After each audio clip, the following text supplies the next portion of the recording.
पढ़ने के अनुप्रयोग की जो अंतिम हेडिंग है, जो लास्ट टॉपिक है, वो क्या है आपका, एक समान रूप से आवेशित ठोस कुचालक गोले के कारण विद्युत क्षेत्र की तीव्रता। ठीक है, ये आपका अंतिम टॉपिक है। तो देखिए क्या है इसमें, क्या होगा, आपके पास एक ठोस कुचालक गोला है, ठोस कुचालक गोला जिसकी त्रिज्या कितनी है, कैपिटल आर है, और सेंटर क्या है इसका, ओ, इसका केंद्र क्या है, ओ। इसके संपूर्ण आयतन में प्लस क्यू आवेश एक समान रूप से बटा हुआ, संपूर्ण आयतन में। अगर आवेश संपूर्ण आयतन में फैला हुआ है, ठीक है, तो यहां पर कौन सा आवेश घनत्व बनेगा आपका, पता है आपको, जब कोई आवेश किसी आयतन में एक समान रूप से फैला हुआ होता है तो उसे हम लोग क्या बोलते हैं, आयतन आवेश घनत्व, आयतन आवेश वितरण बोलते हैं। ठीक है, अगर आयतन आवेश वितरण है तो हम लोग बात करेंगे किसकी, आयतन आवेश घनत्व की। ठीक है, तो ध्यान दीजिए, बात करते हैं आयतन आवेश घनत्व, आयतन आवेश घनत्व। ठीक है, आपको पता है आयतन आवेश घनत्व का प्रतीक क्या होता है, रो। रो बराबर क्या होता है, कुल आवेश बटा कुल आयतन। कुल आवेश कितना, प्लस क्यू, कुल आयतन मैंने क्या मान लिया, v। अब आप सभी को पता है गोले के आयतन का सूत्र होता है 4/3 पाई आर क्यू, जहां कैपिटल आर क्या है, ठोस गोले की त्रिज्या। ठीक है, अगर हम लोग ध्यान देंगे, अगर हम लोग यहां से क्यू की वैल्यू फाइंड आउट करेंगे तो क्यू की वैल्यू आएगी rho into 4 pi are Q बटा कितना आ जाएगा आपका, ये है, देख लीजिए। ठीक है, पक्षांतर करेंगे जब आप इसको आप पक्षांतर करेंगे तो आपको क्यू का मान कितना मिलेगा, 4/3 पाई आर क्यू बजाएगा, क्या हो जाएगा आपका, मल्टीप्लाई हो जाएगा। तो मल्टीप्लाई होने के बाद क्या मिलेगा आपको, क्यू बराबर rho into 4 pi are Q बटा 3। ठीक है, तो ये आपके पास बन गया कितना, समीकरण नंबर 1। अब आपको करना क्या है, आपको इस ठोस गोले के कारण किसी बिंदु P पर विद्युत क्षेत्र की तीव्रता का मान निकालना है। तो हो सकता है पॉइंट P पानी की तरह ही बाहर भी हो सकता है, सरफेस पर भी हो सकता है, गोले के अंदर भी हो सकता है। तो हम लोग तीनों केसों पर क्या करेंगे, अलग अलग विचार करेंगे। तो सबसे पहले केस 1 की बात करते हैं। केस 1, फर्स्ट केस में क्या है, जब बिंदु P गोले के बाहर स्थित है, जब बिंदु P गोले के बाहर स्थित हो, अर्थात small r is greater than capital. तो ये आपकी पहली कंडीशन हो गई। ठीक है, पहली सिचुएशन में जो पॉइंट P है वो कहां है आपका, गोले के बाहर है, यहां से यहां तक की दूरी कितनी है, स्मॉल। ठीक है, पॉइंट P की गोले की केंद्र से दूरी कितनी, स्मॉल r आपका बड़ा है, कैपिटल R क्या है, छोटा है। तो सबसे पहला काम हमें पता है, हमें गॉस की प्रमेय की सहायता से विद्युत क्षेत्र की तीव्रता निकालनी है। तो सबसे पहला काम हम लोग क्या करेंगे, एक बंद पृष्ठ का निर्माण करेंगे। तो बंद पृष्ठ वास्तव में क्या होगा आपका, एक स्मॉल r त्रिज्या का गोला होगा।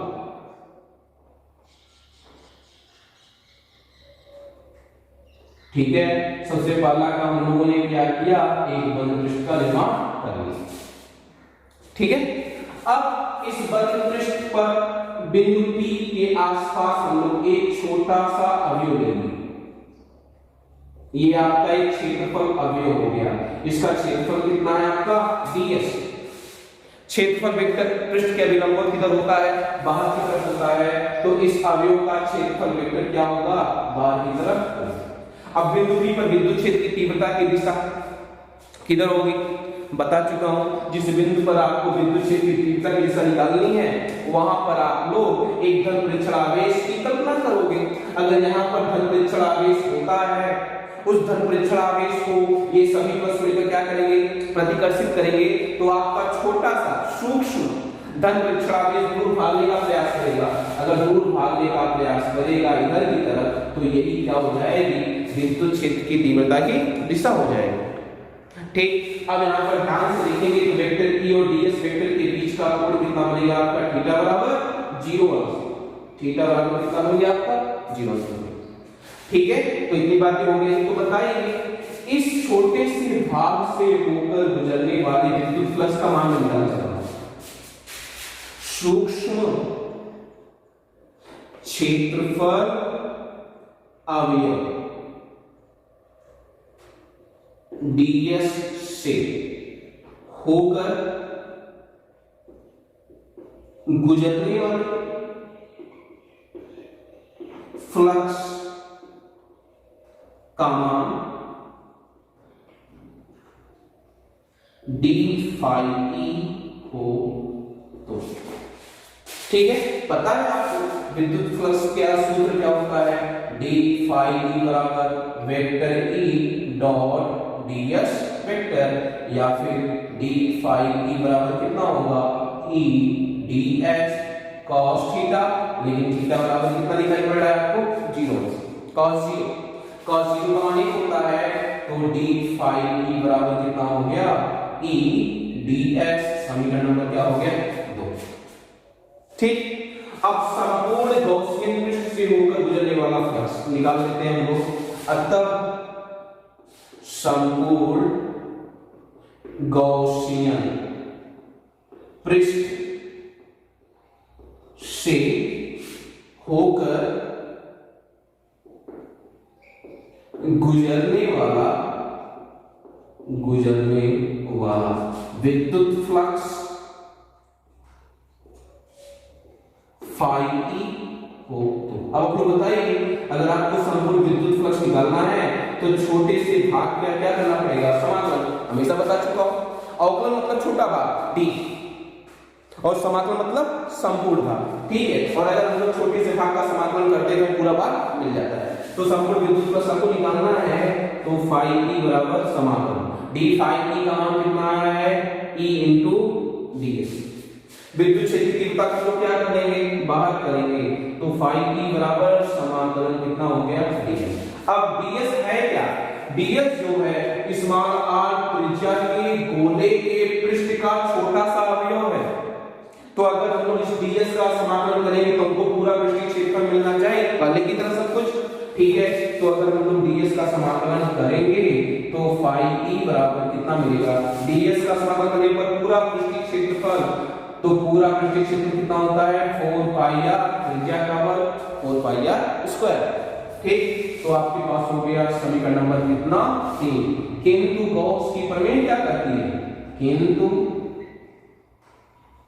गॉस की प्रमेय से, ध्यान दीजिए, गॉस की प्रमेय ये कहती है किसी बंद पृष्ठ से गुजरने वाला संपूर्ण विद्युत फ्लक्स फाई ई उस बंद पृष्ठ में उपस्थित संपूर्ण आवेश का 1/एप्सिलॉन 0 गुना होता है। समीकरण नंबर क्या हो गया 4। 3 और 4 की कंपेयर कर लेंगे, समीकरण 3 और 4 की तुलना करने पर क्या आ जाएगा, मिल जाएगा E इंटू 4 पाई r स्क्वायर बराबर q बटा एप्सिलॉन 0, या फिर E बराबर 1/4 पाई एप्सिलॉन 0 q बटा कितना r स्क्वायर। बिल्कुल बाकी वाला ही आया, ये इसका मान है आपका E सही। और अगर हम लोग यहाँ पर q का मान रख देते हैं, जब हम लोग यहाँ पर q का मान रखेंगे समीकरण नंबर 1 से, तो E आउट बराबर 1/4 पाई एप्सिलॉन 0, q का मान कितना है बताइए, रो इंटू 4/3, साथ में कितना पाई r क्यूब बटा स्मॉल r। यही जो घटा है काट दीजिए, 4 से 4 कट जाएगा, पाई से क्या कट जाएगा आपका पाई।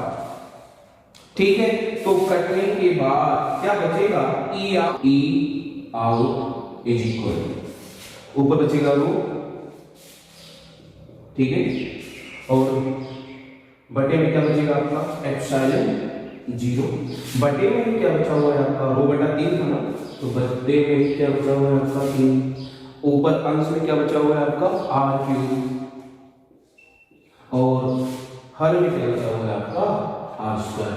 ये क्या हो गया आपका विद्युत क्षेत्र की तीव्रता का सूत्र। यहाँ पर अगर आप लोग ध्यान लेंगे तो रो बटा 3 एप्सिलॉन 0 और आर क्यूब क्या है आपका कांस्टेंट है, नियतांक है। अगर ये पूरा कांस्टेंट है तो बदलने वाला कौन सा है आपका स्मॉल आर, क्योंकि आर आपको बदल सकता है, हो सकता है पॉइंट यहाँ पर बोल भी जा सकता है, इसके पास भी आ सकता है, तो बोलने के बाद कहीं भी हो सकता है। ठीक है, इसका मतलब इसकी आउट का जो मान है वो दूरी r के वर्ग के क्या है आपका व्युत्क्रमानुपाती है, E प्रोपोर्शनल टू 1/r²। ठीक है, तो ये आपका क्या हो गया पहला केस। ठीक, अब अगर हम लोग दूसरे केस की बात करते हैं, केस 2, ठीक है, इसको आप लोग मान लेंगे 5 और इसको आप लोग क्या मान लेंगे समीकरण नंबर 6।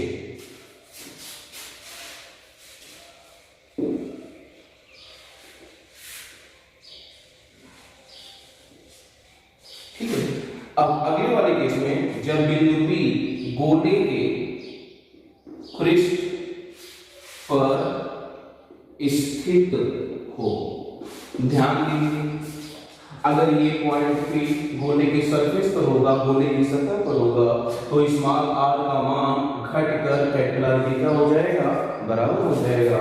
इस सिचुएशन में स्मॉल r इक्वल टू क्या हो जाएगा कैपिटल R। ठीक है, तो हमें कुछ नहीं करना है, समीकरण 5 में और समीकरण 6 में हमें स्मॉल r के स्थान पर क्या रख देना है कैपिटल R। अतः समीकरण 5 से कितना आ जाएगा, मिल जाएगा आपको E out is equal to 8/4 pi epsilon 0, Q के स्थान पर Q रहेगा, स्मॉल r स्क्वायर था, स्मॉल r स्क्वायर के स्थान पर हमें क्या रखना पड़ेगा कैपिटल R स्क्वायर। तो ये आपका सरफेस वाली ये क्या है आपका E सरफेस, सतह की बात कर रहा है ये। और अगर समीकरण 6 में रखेंगे तो देखते हैं क्या आएगा, तथा समीकरण 6 से कितना आएगा बताइए, आ जाएगा आपका E surface is equals to rho के स्थान पर रो रहेगा बटा 3 रहेगा, एप्सिलॉन 0 भी रहेगा, r क्यूब रहेगा, लेकिन हर में स्मॉल r के स्थान पर क्या रखना पड़ेगा आपको कैपिटल R, तो r स्क्वायर हो जाएगा, r स्क्वायर से 2 घात कम हो जाएगी, आपको मिल जाएगा कितना E surface is equal to rho into r बटा कितना 3 एप्सिलॉन 0। तो ये आपका क्या मिल गया सरफेस पर विद्युत क्षेत्र की तीव्रता का मान मिल गया। अगर ध्यान देंगे आप तो इसमें भी कोई बदल नहीं सकता, सब कांस्टेंट है, इस सूत्र में भी कोई बदल नहीं सकता, सब कांस्टेंट है। रो क्या है पृष्ठीय आवेश घनत्व है फिक्स है, कैपिटल R क्या है गोले की त्रिज्या है फिक्स है, एप्सिलॉन 0 क्या है निर्वात या हवा की विद्युतशीलता है, ये भी आपका क्या है फिक्स है, सभी कांस्टेंट है। अगर सभी तरह कांस्टेंट है तो सरफेस पर विद्युत क्षेत्र की तीव्रता क्या होती है आपकी नियत होती है। इस बात को मैं उधर लिख दे रहा हूं, तो हमको क्या मिल गया E surface is equal to क्या होता है आपका कांस्टेंट होता है नियतांक होता है। ठीक है, तो हमने बाहर की बात कर ली, पॉइंट P को बाहर रखकर देख लिया, पॉइंट P को सरफेस पर रखकर देख लिया। अब उसी पॉइंट P को हम लोग कहाँ लाएंगे गोले के अंदर लाएंगे, तो हम लोग विचार करते हैं अंतिम केस पर, केस 3। अब यहाँ पे क्या हो गया आपका केस 3, जब बिंदु P इसे बता दीजिए,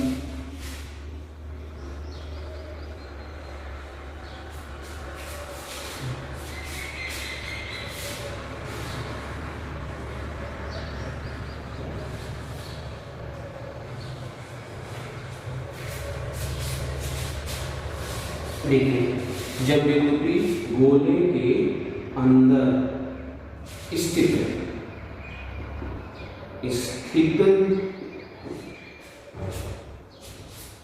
ठीक है, अब ध्यान दीजिए, अब आपका बिंदु P कहाँ है, गोले के अंदर स्थित है। अब बताएंगे अगर पॉइंट P आपका गोले के अंदर होगा तो स्मॉल r का मान कैपिटल R से क्या हो जाएगा, आपका छोटा हो जाएगा। इसका मतलब है small r is less than capital R। ठीक है, अब हम लोग नई सिचुएशन पर क्या करते हैं, अपना विचार करते हैं, देखते हैं क्या आएगा। इसको हम लोग बाद में देखेंगे।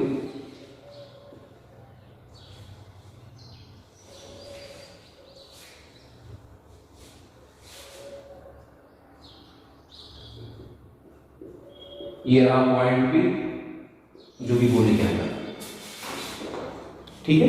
पॉइंट P पर कहाँ है, गोले के अंदर है। स्मॉल r छोटा है, कैपिटल R क्या है आपका, बड़ा है। ठीक है, तो सबसे पहला काम हम लोग क्या करेंगे, बिंदु P से होते हुए एक बंद पृष्ठ का निर्माण करेंगे।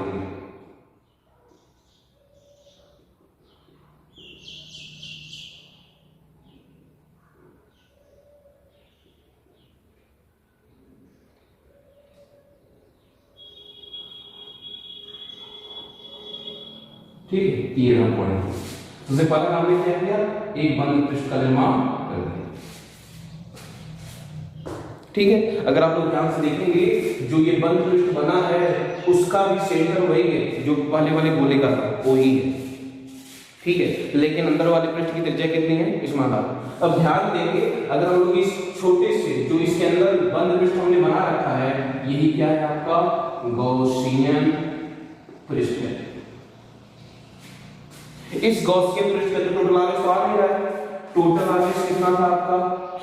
लेकिन मान लेते हैं जो हमने बंद पृष्ठ बना रखा है उस बंद पृष्ठ के अंदर का आवेश कितना है आपका q डैश, q नहीं बल्कि कितना है आपका q डैश। ठीक, अब चलिए इसको सॉल्व करते हैं। तो सबसे पहले हम क्या करते हैं, यहां पर एक सूक्ष्म क्षेत्रफल अवयव लेते हैं पहले की तरफ।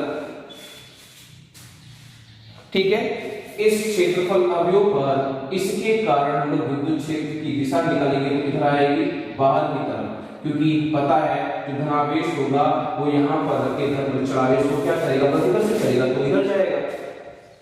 अगर आप पर चार्ज इधर जाएगा तो विद्युत क्षेत्र की दिशा भी इधर की तरफ ही होगी। अब सरफेस वेक्टर की बात करेंगे तो सरफेस वेक्टर पहले की तरह ही इधर ही रहेगा, आपका ds वेक्टर पृष्ठ के अभिलंब। ठीक है, देख रहे हैं हम लोग ds वेक्टर और वेक्टर e के बीच का जो कोण है ये आपका वेक्टर e है, ये आपका क्या है ds वेक्टर।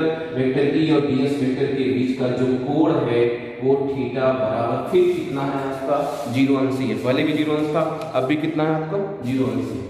ठीक है, तो इस छोटे से क्षेत्रफल अवयव से गुजरने वाला इस सूक्ष्म क्षेत्रफल अवयव ds से गुजरने वाला विद्युत फ्लक्स d phi e हो तो। ठीक है, चलिए सॉल्व करके देखते हैं क्या है। d phi e है तो आपको पता है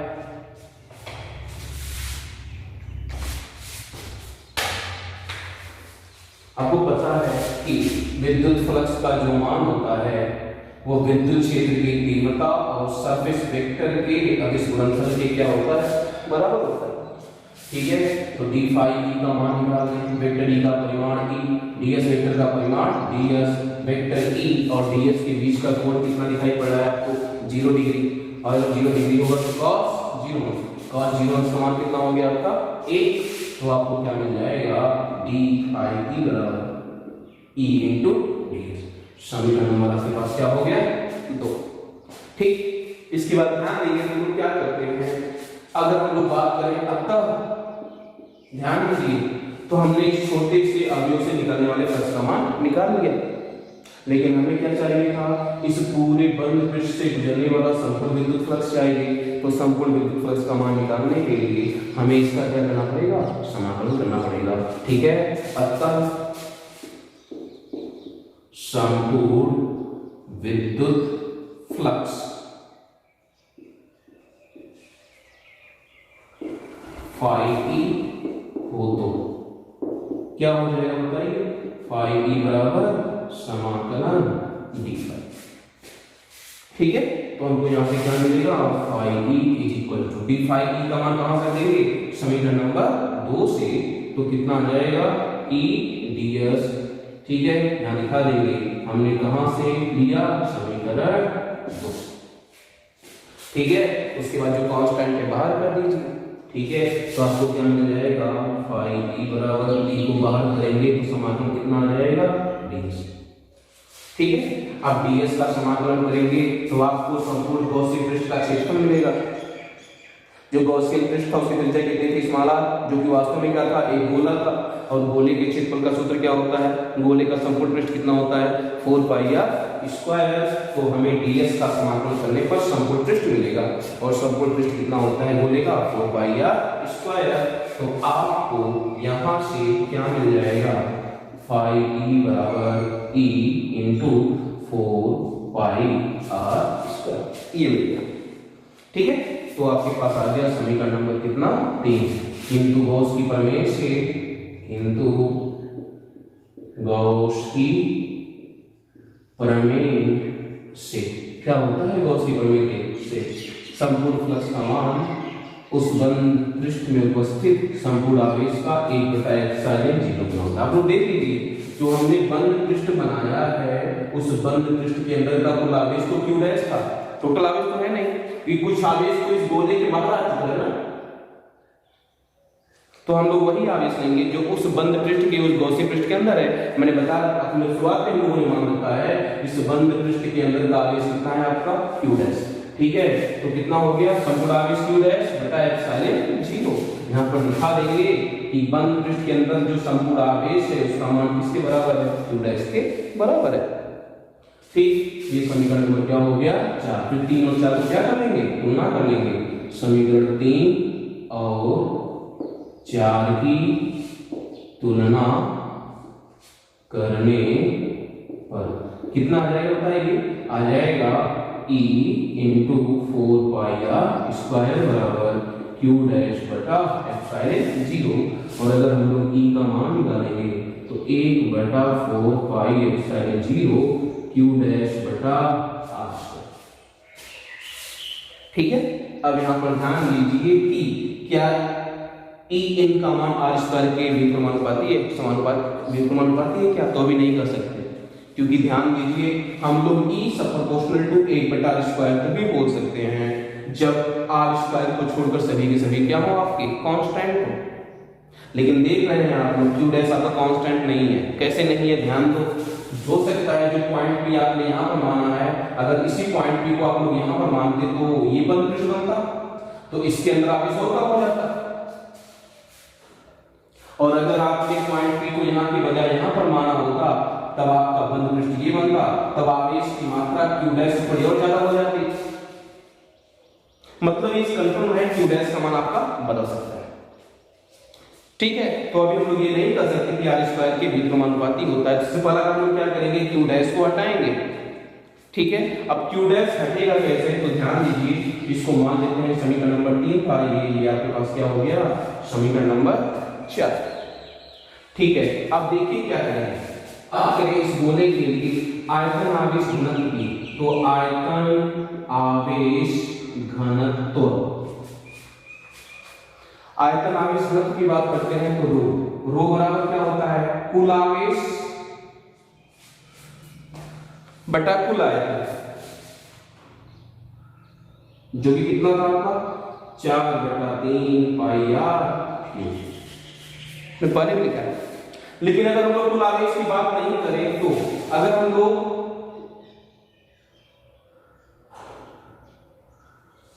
ध्यान दीजिए, अगर हम लोगों ने केवल गॉसियन पृष्ठ की बात की तो गॉसियन पृष्ठ में आवेश की मात्रा कितनी थी, q डैश। ठीक, और गॉसियन पृष्ठ का आयतन कितना है, तो ध्यान दीजिए गॉसियन पृष्ठ की त्रिज्या थी आपकी स्मॉल r, इसलिए गॉसियन पृष्ठ का आयतन कितना होगा, 4/3 पाई आर क्यूब। सुन लीजिए, घनत्व बदलता नहीं है। जो घनत्व किसी लोहे के बड़े टुकड़े का होगा वही घनत्व उस लोहे के एक छोटे से टुकड़े का भी होगा। ठीक उसी प्रकार जो आयतन आवेश घनत्व पूरे गोले का होगा वही आयतन आवेश घनत्व उस गॉसियन पृष्ठ के अंदर भी होगा। ठीक है, तो घनत्व बराबर क्या कर सकते हैं, कुल आवेश बटा कुल आयतन कर सकते हैं, या फिर घनत्व बराबर अंदर का आवेश, किसके अंदर का आवेश, गॉसियन पृष्ठ के अंदर का आवेश बटा गॉसियन पृष्ठ का आयतन। ठीक है, तो गॉसियन पृष्ठ की त्रिज्या r थी, इसलिए गॉसियन पृष्ठ का आयतन कितना होगा 4/3 पाई r क्यूब, और गॉसियन पृष्ठ के अंदर का आवेश हमने पहले ही मान रखा है, कितना है आपका q डैश। और अगर हम यहां से q डैश का मान निकालेंगे तो ये इधर आकर क्या हो जाएगा आपका मल्टीप्लाई हो जाएगा, या फिर एक काम आप लोग और कर सकते थे, वो क्या, अगर इन दोनों को अगर हम लेकर चलेंगे तो देखते हैं कि 4/3 पाई से 4/3 पाई आपका क्या हो जाएगा, कट जाएगा। ठीक है, तो आपको यहां से q डैश का मान मिल सकता है, इधर बचेगा q बटा r क्यूब, इधर बचेगा q डैश बटा r। तो यहां से हम लोग q डैश की वैल्यू फाइंड आउट कर लें, तो q डैश की वैल्यू कितनी आ जाएगी, q r क्यूब बटा कितना कैपिटल R क्यूब, इसको हम लोग क्या मान लेते हैं समीकरण नंबर 5। ठीक है, तो हमने q डैश का मान निकाल लिया, अब q डैश का मान उठाकर कहां रख देंगे हम लोग समीकरण नंबर 4 में, तो देखते हैं क्या आएगा।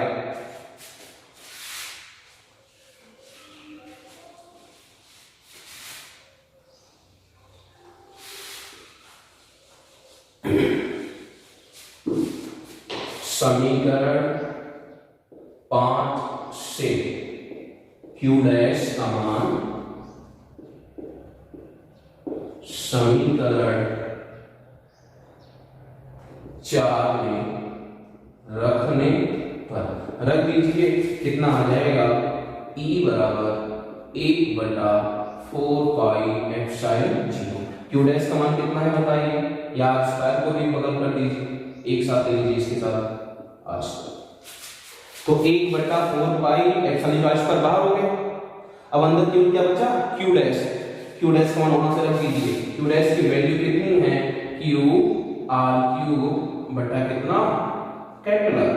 यहां से ध्यान दें r स्क्वायर से 2 घात कम हो जाएगा। ठीक है, तो आपको क्या मिल जाएगा, E बराबर 1/4 पाई एप्सिलॉन 0 साथ में कितना q, r 3 घात में से 2 घात खत्म हो गया तो कितना बचा, 1 घात बचा हुआ है बटा कितना हो जाएगा। ठीक है, तो यहां से आपको क्या मिल गया, विद्युत क्षेत्र की तीव्रता, इसके लिए आंतरिक पॉइंट है।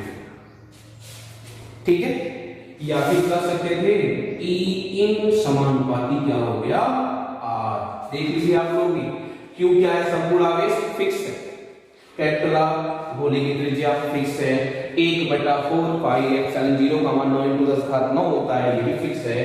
तो बदलने वाला क्या है आपका स्मॉल r चेंज हो सकता है, इसका मतलब गोले के अंदर विद्युत क्षेत्र की तीव्रता त्रिज्या दूरी r के बढ़ने पर क्या होती है, बढ़ती है, और दूरी r के घटने पर क्या होती है आपकी, घटती है। ठीक है, तो ये हो गया। अगर हम लोग बात करें सेंटर पर, सोचो अगर यही पॉइंट भी आपका केंद्र पर होगा तो स्मॉल r का मान घटकर 0 हो जाएगा। ठीक है, अगर पॉइंट भी आपका केंद्र पर आ जाएगा तो r स्मॉल r का मान घटते घटते कितना हो जाएगा, 0। ठीक है, if small r is equal to 0 then E in is equal to 0, मतलब अगर पॉइंट P केंद्र पर होगा तो r का मान 0 होगा, स्मॉल r का मान 0, और अगर स्मॉल r का मान 0 तो केंद्र पर विद्युत क्षेत्र की तीव्रता का मान भी कितना होता है आपका, 0 होता है। ठीक है, तो ये हो गया आपका। एक का उपयोग चाहे हम लोग इसको थोड़ा सा और बढ़ा सकते थे, वो क्या, ध्यान दीजिए समीकरण नंबर 1 का इसमें हम लोग यूज कर ले तब क्या हो जाएगा, इसी समीकरण में 5 का समीकरण 6, पुनः समीकरण 1 से q का मान समीकरण 6 में रखने पर रख दीजिए, कितना हो जाएगा, E in is equal to 1/4 pi epsilon 0 small r बटा कितना r। मैंने सब लिख लिया, केवल क्या नहीं लिखा मैंने, q, उस q को मैंने अलग कर दिया। तो E in is equal to 1/4 pi epsilon 0 small r बटा r क्यूब। स्मॉल क्यूब का मान कितना था, रो 4 पाई r क्यूब बटा कितना 3, तो 4 पाई से 4 पाई क्या हो जाएगा आपका, कट जाएगा। ठीक, r क्यूब से r क्यूब भी कट जाएगा, तो आपको ई इन का मान कितना मिलेगा, स्मॉल r रो बटा कितना 3 और साथ में कितना एप्सिलॉन जी, ये आएगा रो r बटा 3 एप्सिलॉन जी। फिर देख लीजिए रो क्या है, आयतन आवेश घनत्व है, फिक्स है। एप्सिलॉन 0 क्या है, निर्वात अथवा हवा की विद्युतशीलता, फिक्स है। तो बदलने वाला क्या स्मॉल r, तो यहां से भी निकल कर आ गया ई इन प्रोपोर्शनल टू क्या होता है, r होता है। ठीक है, स्मॉल r बढ़ेगा तो विद्युत क्षेत्र की तीव्रता का मान भी क्या होगा आपका, बढ़ेगा। ठीक है, तो हमने तीनों कंडीशन की बात कर। ठीक है, तो चाहे ये सूत्र लगाओ चाहे ये सूत्र, दोनों सेम ही सूत्र है। ठीक है, ये आपका इक्वेशन क्या हो गया चाहे तो वो साफ हो गया। तो हमने तीनों कंडीशन की बात करी। ठीक है, इसके बाद हम लोग क्या करेंगे, इसका ग्राफ ड्रा करेंगे। तो देखिए ग्राफ क्या लगेगा इसका,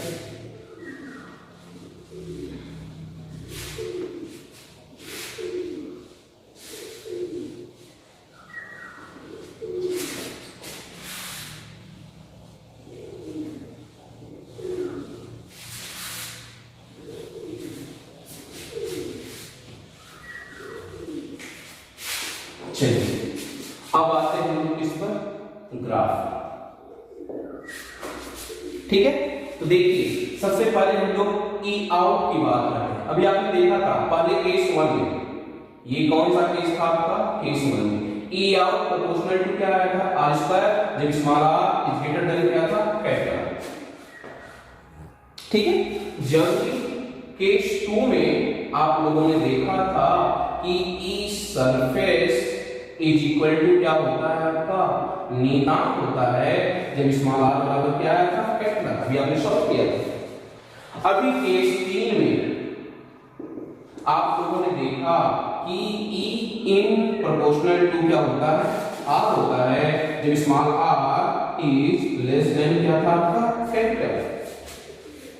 यही था। ठीक है, तो चलिए देखते हैं। आपने ये भी देखा कि केंद्र पर, सेंटर पर विद्युत क्षेत्र की तीव्रता का मान कितना होता है, 0। स्मॉल r बराबर कहां पर, 0 पर। आपने भी बताया था आपने सूत्र में, अगर उस सूत्र में स्मॉल r बराबर 0 रखोगे तो सेंटर पर विद्युत क्षेत्र की तीव्रता का मान कितना आ जाएगा, शुरू से इसी पर कर देते। ठीक है, तो चलिए ग्राफ बनाते हैं। इसका ग्राफ क्या बनेगा, सबसे पहले ये आपके पास क्या था, एक समान रूप से आवेशित कुचालक गोला। ठीक है, जिसकी त्रिज्या कितने की, कैपिटल है। हमको खींचना है ग्राफ, इधर धनात्मक दूरी इधर ऋणात्मक दूरी, यहां पर स्मॉल r बराबर कैपिटल r है, यहां पर भी स्मॉल r बराबर कैपिटल r है। ठीक है, ऊपर वाली की तरफ, ऊपर आपका क्या है, विद्युत क्षेत्र की तीव्रता है, इधर आपका क्या है, दूरी है। ठीक है, आपने देखा था कि केंद्र पर विद्युत क्षेत्र की तीव्रता का मान 0 होता है। केंद्र पर विद्युत क्षेत्र की तीव्रता का मान 0, क्योंकि स्मॉल r बराबर 0 तो E बराबर 0। ठीक है, यहाँ पर स्मॉल r बराबर कितना, 0। अब ध्यान से देखिए, जब हम लोग स्मॉल r को बढ़ाएंगे, अंदर है ना, अंदर की बात कर रहे हैं, जब स्मॉल r को बढ़ाएंगे तो E का मान भी क्या होगा आपका, बढ़ेगा। ये राशि, ठीक है, स्मॉल r का मान बढ़ रहा है तो E का मान भी तुम्हारा क्या होगा, बढ़ रहा है। स्मॉल r का मान बढ़ेगा तो E का मान भी क्या होगा आपका, बढ़ेगा। ठीक है, ये सरफेस बराबर क्या है आपका, नियतांक। ठीक है, यहां पर ध्यान देंगे तो E इन प्रोपोर्शनल टू क्या था, स्मॉल r। अब बाहर निकल रहे हैं लोग, स्मॉल r का मान कैपिटल R से क्या हो गया, ज्यादा। अब स्मॉल r का मान जब कैपिटल R से ज्यादा होगा तो अगर हम दूरी को बढ़ाएंगे तो विद्युत क्षेत्र की तीव्रता का मान क्या होगा, घटेगा। दूरी बढ़ती जाएगी, विद्युत क्षेत्र की तीव्रता का मान क्या होता जाएगा, घटता जाएगा। तो दूरी बढ़ेगी, विद्युत क्षेत्र का मान क्या होगा, कम होगा, तो बाहर जाने पर विद्युत क्षेत्र तीव्रता का मान क्या होगा आपका, ये ठीक है। मतलब E out proportional to 1/r²। फिर दूरी का मान आपको क्या करोगे, बढ़ाते जा रहे हो बाहर, तो विद्युत क्षेत्र तीव्रता का मान क्या हो रहा है आपका, बढ़ता जा रहा है। ठीक है, तो यही क्या है आपकी विद्युत क्षेत्र तीव्रता का ग्राफ है। ठीक है, बस शेष बातें हम अगले भाग में पढ़ेंगे। धन्यवाद।